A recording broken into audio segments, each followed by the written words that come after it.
Hi, I'm Evelyn Tribole, and welcome to day 9 of the Intuitive Eating series. And today I'm talking about the ninth principle of intuitive eating, movement. Feel the difference.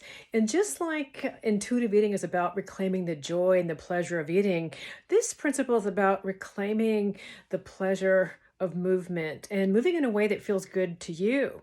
And for some people, what this actually means is decoupling the idea of calories burned with movement, but instead getting connected to your body and how it feels. Now, for some people, what this might mean is being able to take a day of rest. If you're feeling exhausted, if you're feeling a sickness coming on of some sort, or just feeling under the weather, being able to take a day off is so important. You know, one day, 1 week is not going to make or break your fitness if that's something that you are seeking. And so this is really about connecting with your body. And so one of the things I find is really helpful is to start looking at things that you enjoy doing. Now, I also want to acknowledge that some people have had really fraught relationships with movement because they've associated with dieting and diet plans, or maybe they've been teased when they were a little growing up, these types of things. And so it's important to give yourself the time and the space to experiment with what sounds good, what feels good to you. And then it's one thing to find out what those activities are, and then it's another about how do you incorporate that in your everyday life in a way that's workable for you. And so there are so many benefits of movement, from our mental health, even just cognition and memory, cardiovascular health. There's so many aspects that those are some things we can focus on if we wish, just even having strength, having stamina.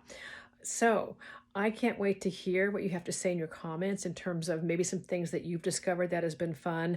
I also realize too that during this pandemic, a lot of us haven't had access to the things that we enjoy doing. We've really had to pivot, if you will. And for some people, I forgot to mention, this is actually really, really important. I've seen a pattern with some people that when they have a history of starting some type of diet or food plan or lifestyle, whatever, by what name you want to call it, it's diet culture stuff, they often start some kind of physical activity. And then when the diet ends, they stop the physical activity and they experience a lot of shame. And if that is you, here's what I want you to know.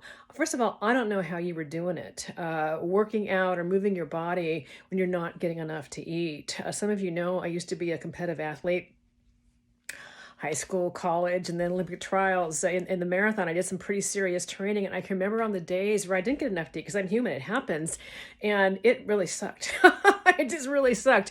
And so if you've been in that habit of under-fueling your body, under-eating when you've been engaging in movement, it's really understandable that you would stop that as well. So if that is you, please, please, please be kind to yourself and notice the difference that as you're nourishing your body, what it feels like to move it.